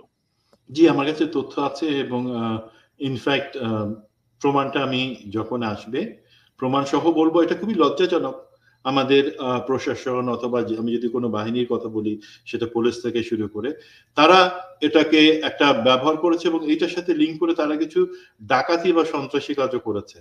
মিনিং এক হচ্ছে ধরেন আমি জেনারেল ওয়াকারের যে লিস্ট তার বাদেও কিন্তু অন্য অনেকে নিজ উদ্যোগী হয়ে অনেকে আশ্রয় দিয়েছে এবং আশ্রয় দেওয়ার পরে তাকে পালায় যেতে সাহায্য করছে একটা মোটা অঙ্কের অর্থের বিনিময়। আবার অনেক ক্ষেত্রে হয়েছে ধরেন আমি জানি যে এ হচ্ছে আওয়ামী লীগের নেতা, সে তো পালায় আছে, কারণ সে জানে সে খারাপ কাজ করছে, পালায় আছে। তো আমি পুলিশ, আমি গিয়ে আরো 3 জনকে সাথে নিয়ে তার যে বাড়িটা আছে যেটা লোকে জানে না বাট আমি জানি, আমি এসবির লোক, আমি গিয়ে সে বাড়িতে ডাকাতি করছি কারণ জানি সেখানে কোটি কোটি টাকা আছে। এই ধরনের জিনিসগুলো হয়েছে, বেশ অনেক জায়গায় হয়েছে। আমি শুধু প্রমাণটার জন্য অপেক্ষা করছি, দেন আমি প্রমাণ সহ দিব। এখন থেকে যেহেতু কথা উঠছে যে কেন লোকজনের কে খামাকা একটা গুজব ছড়ানো বা কালিমা লিপ্ত করছি, কালিমা লিপ্ত করবো না, আমি রঙিন ছবি দিয়ে দিব। ভাই সতর্কতা যদি গ্রহণ না করে, মানে আমাদের যে সতর্কতা বলছি আমরা, এগুলোর পরেও যদি আপনার স্মার্টনেস দেখায় আর কি, বউয়ের হাতে মাইর খাবে তো ভাই। প্রমাণ যদি দেওয়া শুরু করি না, প্রত্যেকটা ঘরে ঘরে বউরা পিটাবে, বাইরে কেউ কিছু করতে হবে না। এটাই দুর্ভাগ্যজনক। মানে আমরা ওইদিকে যেতে চাই না আর কি। যাই হোক, জি জি। এবং বিজেপির এই যে প্রেস কনফারেন্স, এই যে ঠাকুর ঘরে কেড়ে আমি কলা খাই না, মানে এই যে আমি খুব অবাক, মানে ধরেন যে সবকিছু ফ্রি স্টাইলে চলছে, কিন্তু দেখেন বিজেপির প্রধানকে কে অথরিটি দিচ্ছে প্রেস কনফারেন্স করার? কোন গ্রাউন্ডে উনি প্রেস কনফারেন্স ডাকলেন? মানে অথরিটি বা অন্যান্য জায়গাতে, যেমন জেনারেল ওয়াকারের কথা একটু দু এক জায়গায় বলা হচ্ছে যে উনি কোন অথরিটিতে রয়টার বা কোথাও কথা বলেন বা গণমাধ্যমে কথা বলেন। কনক ভাই, আমাদের যে কোনো বাহিনী প্রধান অথবা যে কোনো সচিবালয় যে কেউ আইন অনুযায়ী তাকে প্রধান উপদেষ্টা বা প্রধানমন্ত্রীর অনুমতি না নিয়েই তারা মিডিয়াতে, দেশি বিদেশি মিডিয়াতে কথা বলতে পারেন। এবং আমি মনে করি যে আমাদের 5ই আগস্টের যে স্পিরিটটা ছিল, যে বাক স্বাধীনতা, তারা অবশ্যই বলতে পারেন। বাট আমার কথা হচ্ছে আমার দরকার না থাকলে আমি কেন বলবো, 1 নাম্বার। 2 নাম্বার, আমি যখন মুখটা খুলবো সেখান থেকে তো ভালো কিছু বের হতে হবে, পেপসোডেন্ট আলা জিনিস বের হতে হবে। বাট আমি এমন কিছু বলবো না যেটাতে লোকে আমার থেকে দূরে সরে যায় যে কি অবস্থা। তো প্লিজ, আমি যেমন জেনারেল ওয়াকার কিন্তু, এবং আমি মনে করি ঠিক আছে উনি দায়িত্ব নিয়ে কথা বলেছেন রয়টার্স এর সাথে। একটা জিনিস একটু ক্লিয়ার করি, নাগরিকের সাথে উনি যেটা কথা বলেছেন আমি কিন্তু বিশ্বস্ত সূত্র থেকে জানি সেটা কোনো ইন্টারভিউ ছিল না। আপনারা যদি সেটা শুনেন দেখবেন যে উনি ঘুম জড়ানো গলায় কথা বলছে। ওনাকে ভোর রাতে নামাজ বোধহয় তখন উঠছিলেন বা এই ধরনের কিছু, সেই সময় কলটা আসছে, উনি ধরছেন। এবং স্যার এই সময় আপনার নাম্বার তো আমিও জানি না, পার্সোনাল নাম্বার অনেকেই জানে না। তবে ধরেন সুমন ভাই, আমি ওই নাগরিকেরটাই বলেন বা রাইটার্সটাই বলেন, সুনির্দিষ্টভাবে প্রশ্ন করা হয়েছে, উনি সুনির্দিষ্টভাবেই উত্তর দিয়েছেন। মানে স্পেসিফিক জানতে চাওয়া হয়েছে এখন এই ক্ষেত্রে আমি বলতে চাই, এবং প্রায় 15-16 মিনিট একটার পর একটা প্রশ্ন করা হয়েছে, উনি জবাব দিয়ে গেছেন। তো আমার কথা হচ্ছে যে আর্মি চিফ কথা বলতেই পারেন, আমি কোনো আপত্তি দেখি না। আর্মি চিফ মিডিয়ার সাথে কথা বলতেই পারেন। অতীতেও বলা হয়েছে, অতীতের গ্রুপ অর্থাৎ হয়তো কোথাও গেছেন, উনি বের হয়েছেন, সাংবাদিকরা সবাই যে মাইক্রোফোন ধরেছে তিনি কথা বলেছেন। কিন্তু বিজেপির এই মহাপরিচালক কোন গ্রাউন্ডে এটা ডাকলেন আর কি, উনি কি বলতে চাইলেন এটা আমার কাছে ক্লিয়ার না। মানে এই জায়গাটা থেকে আমি বলছি আর কি, যে উনি কার অনুমতি নিয়ে কি কারণে উনি একটা বক্তব্য দিতেন, এটা একরকম, কিন্তু প্রেস কনফারেন্স করা। আমি মনে করি এটা আমরা বলি যে হোয়াইট পেইন্টিং, হোয়াইট ওয়াশিং আমরা বলি, যে আগে থেকে আমি দেয়ালটা পেইন্ট করে হোয়াইট করে রাখলাম যে আমি সফেদ, শুদ্ধ, আমার কোনো দোষ নাই, কোনো কিছু আসবার আগে। আর আমি ইভেন জেনারেল ওয়াকার, শুধু মেজর জেনারেল আশরাফকে না, জেনারেল ওয়াকারকে বলবো স্যার আপনার তো অবশ্যই বলার সুযোগ আছে, স্বাধীনতা আছে, আপনি বলবেন। বাট কিছু জিনিস আমার মনে হয় বর্তমান পরিস্থিতিতে সেটা আপনার জন্য প্রযোজ্য না। সেটা আপনি বলে দেন যে এটার জন্য যথার্থ হচ্ছে, সরকার আছে, তারা বলবে, বা এই জিনিসটাতে আমি পাবলিকলি বলা উপযুক্ত মনে করছি না। আমি জানি লোকে আপনার কাছ থেকে শুনতে চায়, বাট আপনি টেকনিক্যালি একটু এই জিনিসটা অ্যাভয়েড করে যাওয়াটা আমার মনে হয় অবশ্যই। আর্মি চিফ যদি নিজে অ্যাড্রেস করে, নিজে কথা বলে মিডিয়ার সাথে, এটা ভালো। এটা ধরেন দূরত্বটা অনেক কমে আসে, পিপলস এর সাথে আর্মির একটা দূরত্ব বিভিন্ন সময়কার যে দূরত্ব এগুলো কমে আসে। তো আমরা যদি আরেকটা প্রসঙ্গে যাই সুমন ভাই, সেটা হচ্ছে আমরা জানি যে সামনে একটা প্রমোশন বোর্ড হতে যাচ্ছে আর্মিতে। জি। অতীতে যেমন আমি জানি না এই সিস্টেমটা কি, নোটশিটে প্রমোশন হতো একটা সময় ছিল। নোটশিটের মাধ্যমে প্রমোশন হতো। যথাযথ জায়গায় মানে কি বলবো, প্রমোশনের জায়গাগুলা অবহেলিত ছিল। তো এবারের অবস্থা কি? এবারে আপনি কোন খবর পেয়েছেন যে এবারও কি আগের মতো ধারা চলছে না নতুন কিছু আসছে? আম আমি যেহেতু দেশে নাই, আমার পক্ষে মানে একদম লেটেস্ট আপডেট পাওয়াটা একটু দুরূহ। তারপরও আমি আ যেহেতু আমার সেনাবাহিনীতে যারা আছে, আইদার আমার স্নেহধন্য অথবা আমার সাথে সহকর্মী, আমি কথা বলেছি যেটা আমি শুনতে পাচ্ছি এবং সেটা পজিটিভ। যে আমার একটাই দাবি ছিল যে এমন কেউ না, একটু বলে নি, আপনি যে একটু লিস্ট দেখালেন প্রথমে যেখানে ওই রিপোর্টটা জেনারেল বা যাদের বিরুদ্ধে অভিযোগ আছে, জি। সেটার সাথে সাথে কিন্তু ১৯৮ জনের একটা লিস্ট পাঠানো হয়েছে জেনারেল ওয়াকারের কাছে। যে একই তার মধ্যে এদের নামও আছে, আরো কিছু নামও আছে। বলা হয়েছে যে কোনোভাবেই যাতে এরা প্রমোশন না পায়। তো আমি জানি একটা কমিটির মাধ্যমে জেনারেল ওয়াকার স্বচ্ছতার কারণে সেটা করছেন এবং আমি যতটুকু মানে শুনছি যে সর্বত চেষ্টা করা হয়েছে যাদের বিরুদ্ধে অভিযোগগুলা বা এই ধরনের যারা ভয়ঙ্কর হয়ে উঠতে পারে পরবর্তীতে, তাদের নামটা হয়তো ইনিশিয়াল, এখানে তো এমন না নোটশিট কাদের জন্য হয়, লেফটেন্যান্ট জেনারেল, যেখানে শুধু লেফটেন্যান্ট জেনারেলের জিনিসটাতে তো কথা বলবেন শুধুমাত্র সেনাপ্রধান, উনি একজন 5-4 স্টার জেনারেল, সেটা নোট, বাট তার নিচে নিশ্চিত করা উচিত যে মেজর জেনারেল এবং ডাউন বিলো লেফটেন্যান্ট কর্নেল প্রত্যেকেরটা যেটা বোর্ড, সেটাকে আমরা সবসময় বলতাম যে একটা পবিত্র জায়গা যেখানে প্রত্যেকের ট্রেসের ভিত্তিতে, আর্মিতে প্রমোশনটা হয় একটা সিস্টেম আছে ট্রেস, তার ভিত্তিতে। আনফরচুনেটলি জেনারেল আজিজের সময় থেকে শেখ হাসিনা যেটা করে, ট্রেসটাকে ডক্টর করা মানে সেটাকে চৌর্যবৃত্তির মাধ্যমে স্ট্রেসে যে পয়েন্টটা, সেখানে পিছনের দিকে যারা আছে বাট তার পক্ষের যারা, তাদেরকে হায়ার পয়েন্ট দেখায়, তাদেরকে প্রমোশন দেওয়া হয়েছে। খুবই ভালো কথা, জেনারেল ওয়াকার সেটা জানেন এবং সে অনুযায়ী উনি বলেছেন যে ট্রেসে যে জিনিসটা আছে সেটা যাতে সংশোধন করা হয়। বাট স্যার, জেনারেল ওয়াকার, আমি আপনাকে বলি স্যার, আমি আশা করছি এবং আমি ভালো ভালো কথা এতক্ষণ বললাম যে যেটা শুনেছি, এই ১৯৮ জনের লিস্টটা আমিও দেখেছি। প্লিজ স্যার, মেক শিওর এদের মধ্যে থেকে কেউ যাতে প্রমোশন পেয়ে আর্মির জন্য আরেকটা মীর জাফর বা আরেকটা দানব অ্যাড না হয়। যদি তাদের কাউকে প্রমোশন পাইতে দেখি, আমি তো স্যার আপনাকে চ্যালেঞ্জ করতে পারি না, বাট এইখানে যে কারণ কি কনক ভাই, এই প্রমোশন বোর্ডে কারা বসবে জানেন? আপনি যে জেনারেলদের কথা বললেন যাদের বিরুদ্ধে অভিযোগ আছে, যেহেতু তাদের বিরুদ্ধে এখনো কোনো শাস্তিমূলক ব্যবস্থা নেওয়া হয় নাই, সুতরাং আর 2 দিন পরে সম্ভবত সোমবারে যে প্রমোশন বোর্ডটা শুরু হবে, সেখানে সেই জেনারেলরা বসবে যাদের বিরুদ্ধে এত এত অভিযোগ আছে জুনিয়র অফিসারদের, এবং তারা বসে কি করবে? সম্ভবত তাদের পছন্দের লোকদেরকে আবার টান দেওয়ার চেষ্টা করবে। সুতরাং জেনারেল ওয়াকার স্যার, আমি যদি দেখি, আমি সুমন যদি দেখি যে ওই ১৯৮ জনের মধ্যে থেকে কেউ প্রমোশন পাইছে, আমি সেই জেনারেলদের নাম ধরে এবং তার সাথে যে প্রমোশন পাইছে সেই অফিসারের কুকর্ম অ্যাড করে দিয়ে আমি আলাদাভাবে এই কনক ভাই বা যে আমাকে ফ্লোট দেয়, আমি তার এখানে এসে নাম ধরে সেই কুকীর্তিগুলোর কথা বলবো।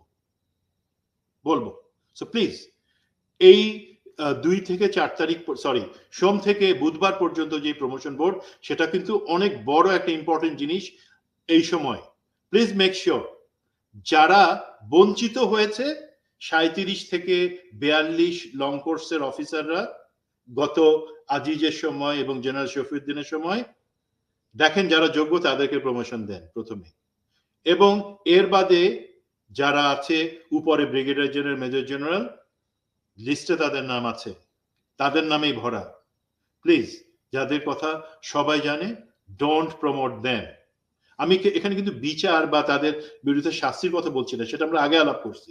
এটা হচ্ছে প্রমোশন বোর্ড, সেখানে প্লিজ ডোন্ট, এই জিনিসটা খুব ইম্পর্টেন্ট। আপনার কি মনে হয় ধরেন আমাদের মানে কতজন অফিসারকে এই মুহূর্তে সরাই দেওয়া উচিত মানে সেনাবাহিনীর স্বার্থে?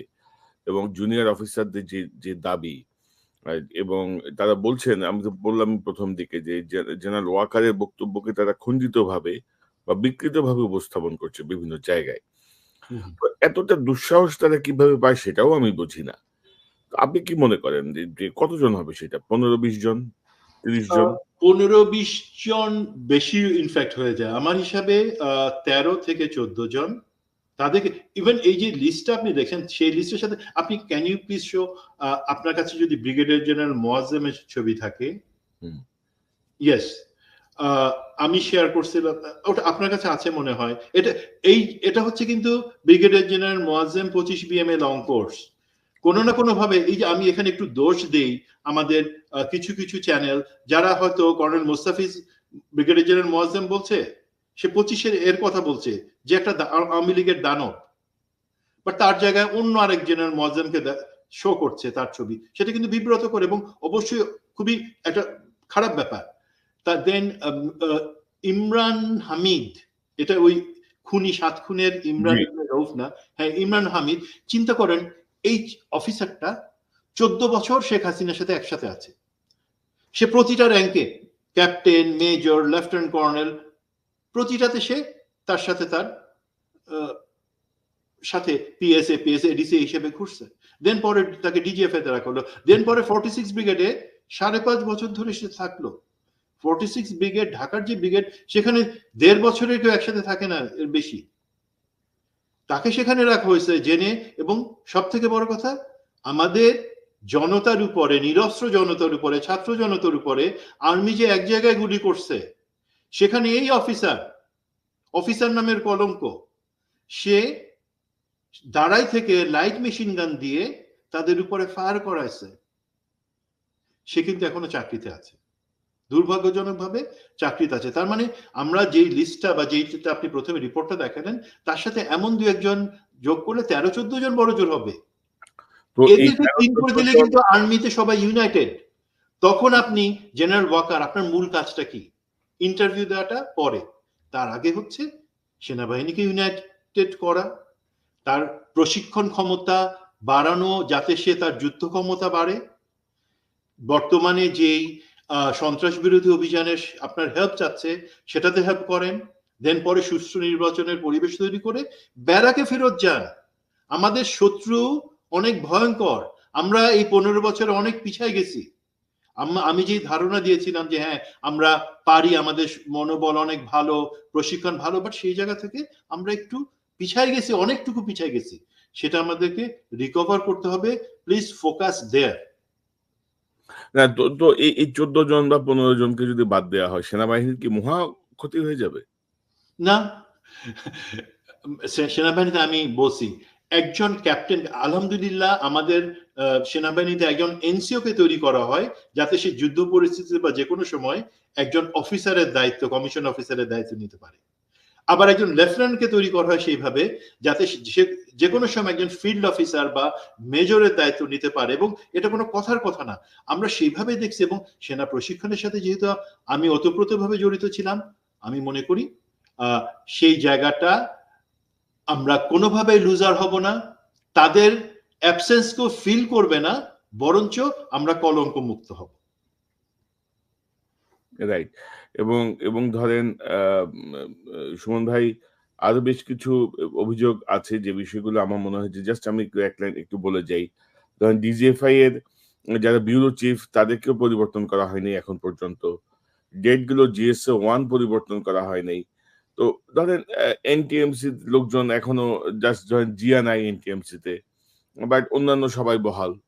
এনএসআই তে উপরের দিকে কয়েকটা পরিবর্তন হয়েছে, নিচের দিকে সবাই বহাল। তো এই যে অবস্থাটা আরকি, সরকারের কিন্তু ২ মাস। আপনি কি মনে করেন যে ডক্টর ইউনূস সরকারের কোনো প্রভাব বা নিয়ন্ত্রণ আছে আর্মির উপরে? আর্মি তো, আমার তো মনে হয় যে আর্মি ফ্রি স্টাইলে চলতেছে তাদের মতো করে। তারা মানে কিছু, কিছু জায়গায় তারা সেনাপ্রধানের কমান্ডেও নাই। প্রফেসর ইউনূস যে আর্মির উপরে প্রভাব রাখছেন না বা রাখতে চান না, সেটা আমি একদিক থেকে একটু সাপোর্ট করি। বিকজ উনি কিন্তু ওনার কাজের স্টাইলটা আমি যতটুকু স্টাডি করেছি, সেটা হচ্ছে উনি বলেন যে তোমার দায়িত্ব এটা, যদি কোথাও ঠেকে যাও আমাকে বললো, আদারওয়াইজ আমি বিশ্বাস, ওনার কথাটা হচ্ছে আমি বিশ্বাস করতে চাই তুমি পারো, আমাকে এইটা বিশ্বাস করে না যে তুমি পারো না। তো জেনারেল ওয়াকারের কিন্তু সাথে ওনার আলাপটা আছে, উনি কিন্তু একদম ছেড়ে দিয়ে রাখেন নাই, বাট জেনারেল ওয়াকার আপনাকে অ্যাকচুয়ালি প্রমাণ করার জায়গা আরেকটু আগে আসতে হবে যে আপনি কেপেবল। কিন্তু কিন্তু সুমন ভাই, যে প্রোটোকল গুলো আছে আর কি আমাদের আর্মিতে, লাইক যে ডিজিএফআই, এনএসআই ওনাকে প্রতিদিন একটা ব্রিফিং দেয় বা সপ্তাহে 2টা ব্রিফিং দেয়, এরকম কিছু বিধান নিয়ম আছে না? যে উনি জানতে চায় কোনো অফিসারের ব্যাপারে কোনো রিপোর্ট থাকলে সেটা ডিজিএফআই ডিরেক্ট প্রাইম মিনিস্টারকে দেয়, যেটা সেনাপ্রধানও জানার কথা না। তো মানে ডিজিএফআই রিপোর্টিং বস তো প্রাইম মিনিস্টার, সেনাপ্রধানও না। সেনাপ্রধানকেও তারা নজরদারির মধ্যে রাখে, আমি যতটুকু জানি। জি তো সেই জায়গাগুলো আমার আমার ধারণা হচ্ছে যে আমি যতটুকু খোঁজ খবর রাখি, সেই জায়গাগুলো ঠিক মতো মানে পালন করা হচ্ছে না, বা ডক্টর ইউনূসের যে উদারতা, সেই উদারতার সুযোগ কেউ নিচ্ছে কিনা সেটা হচ্ছে। মানে আমি অনেকটা বলবো সেটা অ্যাকচুয়ালি আমরা সুযোগটা নিয়ে ফেলি ভুল করে, যেটা বলা হয় যে তোমার উপরস্থ যে থাকবে সে তোমাকে একটা লিবার্টি দিবে, আর আমি যে অধীনস্থ আমি সবসময় চেষ্টা করব আমার কাজের মাধ্যমে যাতে প্রমাণ হয় আমি সেটা সুযোগ দিচ্ছি না। তো ব্রিফিং বা অন্যান্য সেগুলা হচ্ছে, ওগুলা হচ্ছে স্পর্শগত জিনিস, আমি যাব ডিটেলসে যাব না, বাট সেটা হচ্ছে। বাট আমার কথা হচ্ছে যেইভাবে যে ডেপথে গিয়ে সেটা সেই রিপোর্টগুলো অ্যাকচুয়ালি সিনথেসাইজ হয়ে আসছে না। কারণ কি আপনি বললেন ডেড কমান্ডার অথবা যে উইং কমান্ডার গুলো আছে, ব্যুরো যে প্রধানরা আছে, তারা তো চেঞ্জ হয় নাই, রাইট। তারা তো চাবে না এই জিনিসগুলা সরকার বা সশস্ত্র বাহিনীর আসল জায়গায় যাক। সেই জায়গাটাতে একটা গ্যাপ রয়ে গেছে। এবং ধরেন আমরা যত দিন যাচ্ছে আমরা বুঝতে পারছি, আমরা এটা নিয়ে আগেও আলোচনা করেছিলাম যে ডিজিএফআই সাবেক যে হামিদ সাহেব, মেজর জেনারেল হামিদ, উনি কিন্তু উপদেষ্টাদের কিছু অখারিস্থ তালিকা কিন্তু মাথায় ঢুকাই দিয়ে গেছিল। এক উপদেষ্টার মাধ্যমে এক তালিকা কিন্তু উনি খাওয়াই গেছিল কিন্তু, মানে যাওয়ার আগে আগে। আহ, তো তার কিন্তু বিষম ফল আমরা পাচ্ছি, কিন্তু আমাদের ডক্টর ইউনূসের সাথে যারা উপদেষ্টা তারা কিন্তু পারছেন না অনেক ক্ষেত্রেই, মানে নাম্বার অফ লিস্ট আমরা তো দেখছি। মানে আমার যেটা ধারণা, আমি জানি না আমারটা ভুল হতে পারে, আমরা যেই বর্তমান উপদেষ্টা করি মানে জেনারেল হামিদ, ডক্টর ইউনূস এবং আইনমন্ত্রী, এই দুইজনেরটা বাদে কিন্তু বাকি লিস্টটা মেজর জেনারেল হামিদের তৈরি, এটা রাইট। একটা ধারণা আছে। হুম, হুম, হুম। তো এখন মেজর জেনারেল হামিদ কোন লিস্ট তৈরি করবে আমি আসলে বুঝি না। বাট আমি বিশ্বাস রাখতে চাই যে ঠিক আছে, লিস্ট যাই হোক, এরা যোগ্য লোক, এরা অবশ্যই তাদের ক্ষেত্রে দেখাবেন যে তারা পারেন। আপনি সুমন ভাই বইয়ের ভাষায় কথা বলতেছেন। এরা মানে যোগ্য আমি লোক, এরা মানে এই হতাশা ক্ষেত্রে আমি গিয়ে কিভাবে, দেখাবেন। আমি মানে ভাই আমার এত মনে হয় বয়স গত 10 দিনে আমার 10 বছর বেড়ে গেছে, যখন আমি দেখতে পাচ্ছি যে আর্মিতে কেউ বুঝতে পারতেছে না, জুনিয়র অফিসার তোমরা দাবি দাও, কিন্তু একই সাথে মনে রাখো কমান্ড স্ট্রাকচার কোনোভাবে ব্রেক করা যাবে না। জেনারেল ওয়াকারকে তোমরা হেল্প করো, একই সাথে general Waker please listen to them, তারা খারাপ কিছু বলতেছে না, এই 15 জনকে সরায় দেন, মেক দ্য আর্মি ইউনিফাইড। আমার নিজের কাছে খুব খারাপ লাগতেছে আমি যদি দেখি যে আর্মির এইখান থেকেও আরো অপমানের জায়গায় চলে যাচ্ছে, আমার কাছে অনেক খারাপ লাগবে। এবং আমি যেটি বলছিলাম যে আপনি উপদেষ্টাদের প্রতি যেভাবে মানে ভদ্র ভাষায় আস্থা রাখার চেষ্টা করছেন, আমি ততটা ভদ্র না, আমি অতটা আস্থাও রাখছি না। কারণ ২ মাস হয়ে গেছে আমি তামাশা দেখছি, এরা ডক্টর ইউনূসের মতো একজন কি বলবো বিশ্বমানের একজন প্রভাবশালী ব্যক্তিকেও তারা মানে ব্যর্থ করে দেওয়ার পথে আছেন আরকি। হ্যাঁ? কেউ একজন উম আবার দেখেন যে পলিথিন নিয়ে ব্যাপক আলোচনা হচ্ছে, হর্ন বাজানো নিয়ে ব্যাপক আলোচনা হচ্ছে। ছাত্রদেরকে দায়িত্ব দেয়া হচ্ছে পলিথিন চেক করার জন্য মার্কেটে। মানে কি, মানে একটা কি বলবো এটা? মানে ওই যে আমরা বলি না যে প্রায়োরিটি বা অগ্রগণ্যতা এটাই বুঝতেছে না কোনটা কি? কোনটা এই মুহূর্তে জরুরি। খাদ্য নিরাপত্তা, আইন শৃঙ্খলা এবং একটা প্রশাসনকে তৈরি করা যারা যত তাড়াতাড়ি সম্ভব আমাদেরকে নির্বাচনমুখী গণতন্ত্রের দিকে নিয়ে যাবে, এই ৩টা জিনিসই তো দরকার। এটার কোনটাতে কাজ হচ্ছে আমাকে বলেন তো? কোনটাতে কাজ হচ্ছে না। তারপরে বলা আবার হচ্ছে, বলা আমি তো আগেও বলছি আমি দেখব যে আর ইউ মুভিং ফরওয়ার্ড। তাহলে আমরা তো সব সময় দিতে চাই 18 মাস 36 মাস, ইটস ওকে, বাট আমরা তো দেখছি সব স্ট্যাগন্যান্ট ও হুম, হুম, স্থবির হয়ে হুম। আছে সবকিছু এক জায়গায়। That's very bad. মানে মানে ৬০ দিনের যে অগ্রগতি, সে অগ্রগতি খুবই হতাশাজনক অগ্রগতি। এবং আমি তো বলব যে তারা এখনো ঠিকই করতে পারেনি যে তাদের আসলে কাজটা কি? তারা কি করবে? নির্বাচনটা কিভাবে হবে? দ্রব্যমূল্যের সিন্ডিকেট এখনো ভাঙে নাই। দ্রব্যমূল্য কিন্তু কমছে না। তারপরে আপনার ধরেন আ বিডিআর এর যে বিচারটা সে চাপা পড়ে গেছে কিন্তু। চাপা পড়ে গেছে। সেটা নিয়ে আর কেউ কোনো কথা বলছে না। চুপচাপ কিন্তু। সেটা নিয়ে কোনো আলাদা কোনো কমিশনও হয় নাই, কিছুই হয় নাই। রিসেন্টলি যদি আপনি জনপ্রশাসন সচিবের সঙ্গে আরেক সচিবের কথোপকথন দেখেন, সেখানে স্পষ্ট আসছে যে ভারত চায় ৫২ টা ডিসি তাদের হবে। তারা ৳২০০ কোটি দিতে প্রস্তুত। সেই টাকা কোথায় লেনদেন হবে সেটি নিয়েও কথা বলছে। তো তারপরেও তারা এখনো বহাল। তাদেরকে চেয়ারে বসায় রেখে নাকি কি ঘোড়ার ডিমের তদন্ত করতেছে ৩ উপদেষ্টা। তো এটা মানে এই মানে এইখানে আমি একটু বলি যে এই কথাটা বলছেন। আমি আমি আবারও বলি আমি বিশ্বাস করতে চাই যে এটা একটা গুজব। বাট অ্যাকচুয়ালি দেখেন কি যেটা বলা হচ্ছে iPhone এর স্ক্রিন, Samsung এর স্ক্রিন, এটা যেটা স্ক্রিনটা শো করা হচ্ছে সেটা জাস্ট একটা ফোনের ইমেজ দেখানোর জন্য। এটা যে ফোন রাইট। কনভারসেশন সেটা বোঝানোর জন্য একটা ইমেজের আউটলেট তৈরি করা হয়েছে।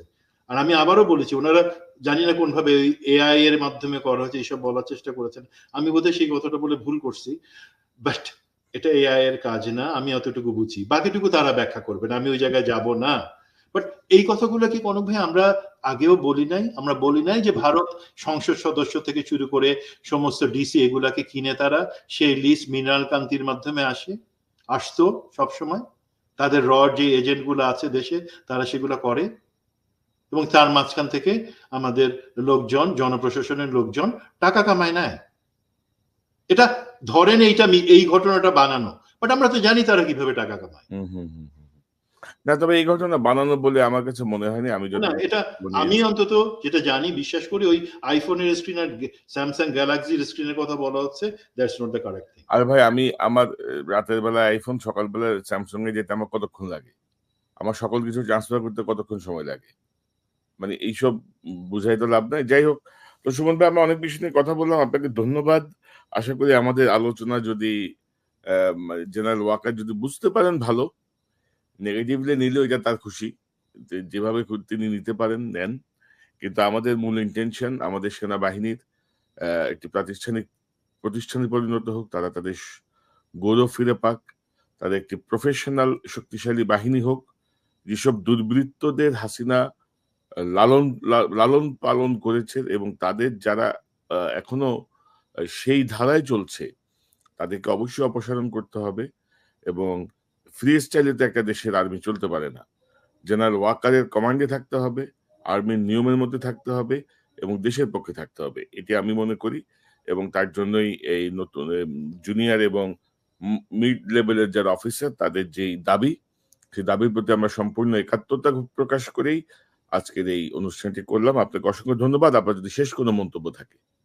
না, আমি আশা করব জেনারেল ওয়াকার উনি যদি মনে করেন এবং যেহেতু আমরা ওনার ব্যাপারে আলাপ করলাম উনি যদি এই অনুষ্ঠানে এসে ইভেন সেগুলো খণ্ডন করতে চান বা আমাদেরকে একটা ধারণা দিতে চান কোন পরিস্থিতিতে তিনি বাধ্য এগুলো করবার জন্য বা এখনো কেন তার কমান্ডটাকে পুরোপুরি স্টাবলিশ করতে পারেন নাই আর্মি সেনাবাহিনীর ভিতরে আমরা অবশ্যই ওনাকে আমন্ত্রণ জানাই। আমি অবশ্যই অনেক ভাই আপনি আমার সাথে নিশ্চয়ই এগ্রি করবেন যে অবশ্যই। এটা একটা সুযোগ এবং এটাই হওয়া উচিত। দিন শেষে উনি সেনাবাহিনী প্রধান, সেনাবাহিনীটাকে ওনাকেই ধরে রাখতে হবে। সেটাতে আর কেউ উনি যদি সরকারকে সাহায্য করতে গিয়ে বেশি সাহায্য বা বেশি চিন্তা করে যান সেক্ষেত্রে যদি আমাদের সেনাবাহিনী অবহেলিত হয় তার মান ইজ্জত আবারও আরেকটু নিচে নেমে যায় সেটা last thing that I want. এবং মেজর সুমন ধরেন আ এই বিপ্লবের একজন স্টেক হোল্ডার হিসেবে একজন মানে কি বলবো প্রত্যক্ষভাবে একজন অংশগ্রহণকারী হিসেবে অনলাইন হোক যেভাবেই হোক আমার এখন পর্যন্ত ধরেন ডক্টর মোহাম্মদ ইউনুস এবং জেনারেল ওয়াকার দুজনের প্রতি আমার সম্পূর্ণ সমর্থন আছে এবং আস্থাও আছে এবং আরো কদিন আমরা দেখতে চাই আরো কিছুদিন আমরা দেখতে চাই মাত্র ২ মাস গেল আরো কয়দিন আমরা দেখি আসলে কি হয় না হলে আমাদেরকে মনে হয় যে না আরো কঠোর পথে যেতে হবে পাশাপাশি ডিজিএফআই এর একটা অংশ, আইএসপিআর এর একটা অংশ, সেই হাসিনার পুরান খেলায় আবার যাচ্ছে। পত্রিকার উপরে খবরদারি করা। অনলাইনে এখানে অনলাইনে একটু আমি বলি অনলাইনে ধরেন আমাদের ব্যাপারে নেগেটিভ ইমপ্রেশন তৈরি করা, এগুলোর ব্যাপারে তারা আবার মাঠে নেমেছেন। আমি তাদেরকে সতর্ক করতে চাই। ভদ্রভাবেই সতর্ক করতে চাই। একটা জিনিস কনক ভাই আমি একটু ক্লিয়ার করি ডিজিএফআই এর এই জিনিসটা নোংরামিটা সবসময় চলে এবং চলতেছে। আইএসপিআর এর ব্যাপারে যে জিনিসটা, আমরা আইএসপিআর কে মনে করি অনেক বড় একটা সংগঠন। আইএসপিআর এর অর্গানাইজেশন জানেন মাত্র একজন অফিসার, তার সাথে কয়েকজন ক্লার্ক যারা ওই বিভিন্ন জায়গা থেকে, তাদের কাজটা হচ্ছে মেইনলি বিভিন্ন ফরমেশন বা বিভিন্ন কমান্ড থেকে বা বিভিন্ন বাহিনী থেকে যেটা তারা চায় সেটা অ্যাপ্রুভ করে দিয়ে সেটাকে পত্রিকায় পাঠানো। মাঝে মাঝে যেটা দুষ্টামি করে ডিজিএফআই, আইএসপিআর এর নাম করে তারা বিভিন্ন পত্রিকা, সংবাদ মাধ্যম, বিভিন্ন জায়গায় তারা বলে এইটুক করা যাবে, এইটুক করা যাবে না। That is very bad, very bad. আর আইএসপিআর কে ভয় পাওয়ার কিছু নাই। কেউ যদি আইএসপিআর এর নাম করে বলে দিবেন যে তুমি গোল্লায় যাও, আমি তোমার ভাই কথা শুনবো না। ভাই আইএসপিআর কে কে ভয় পাবে, বা আইএসপিআর কে ভয় পাওয়ার কি আছে? আমার দেশের বাহিনীর একটি মুখপাত্র বা একটা উইং, সেটাকে আপনি কেন ভয় পাবেন? বা বা ভয় যদি কেউ লাগাইতে চায়, আপনি উল্টা তাদের ভয় লাগাবেন, তাই না? Exactly, Who exactly. are you? তুই আমার ভয় দেখাস কেন রে বেটা? তুই কে? হুম। তো তথ্য সংগ্রহ হচ্ছে, বাড়াবাড়ি করলে কাউকে ছাড়তে হবে না। মেজর সুমন, আপনাকে অসংখ্য ধন্যবাদ আজকের আলোচনার জন্য। নিশ্চয়ই আমরা নিকট ভবিষ্যতে আবার আলোচনা করব। আপনাকেও ধন্যবাদ। আসসালামু আলাইকুম। ওয়ালাইকুম আসসালাম। দর্শক, এতক্ষণ যারা অনুষ্ঠান শুনলেন, নিশ্চয়ই আপনার এই আলোচনার মর্মার্থ উপলব্ধি করতে সক্ষম হবেন। সবকিছু মিলিয়ে সবার আগে আমার দেশ, এরপরে আমার সেনাবাহিনী সহ এর পুনর্গঠন, দেশের পুনর্গঠন। সব জায়গায় বিতাড়িত শয়তান হাসিনার যারা অনুসারী ছিল তারা এখনো সক্রিয়, প্রতি বিপ্লবের চেষ্টা করছে। জেনারেল ওয়াকার এবং ডক্টর ইউনূসকে আমরা বলতে চাই, আপনারা আরো শক্তিশালীভাবে নিয়ন্ত্রণ করুন, আরো শক্তিশালীভাবে আপনাদের কমান্ডকে প্রতিষ্ঠা করুন এবং এইসব দুষ্ট ক্ষতদের দ্রুত বিতাড়িত করুন। না হলে কিন্তু জনগণের এত রক্ত, এত ত্যাগ সবকিছু বিফলে যাবে। আমরা ওয়াচডগের ভূমিকায় আছি, আমরা খুব নিবিড়ভাবে সব পর্যবেক্ষণ করছি। সময় মতো ধারাবাহিকভাবে সবই তুলে ধরা হবে, কেউই ছাড় পাবে না। কোনো স্মার্টনেস কেউ পার পাবে না, চোখ রাঙিয়েও কারো কোনো লাভ হবে না। দেশের জন্য, আমাদের সেনাবাহিনীর জন্য, দেশের কল্যাণের জন্য যা যা করা দরকার, ইনশাল্লাহ আমরা সে পথেই হাঁটবো, সেভাবেই কাজ করে যাব। দর্শক, এই চ্যানেলটি সাবস্ক্রাইব করে আমাদের পাশে থাকুন, এই চ্যানেলের মেম্বারশিপ নিয়ে আমাদের পাশে থাকুন। আবারও দেখা হবে ইনশাল্লাহ। আসসালামু আলাইকুম।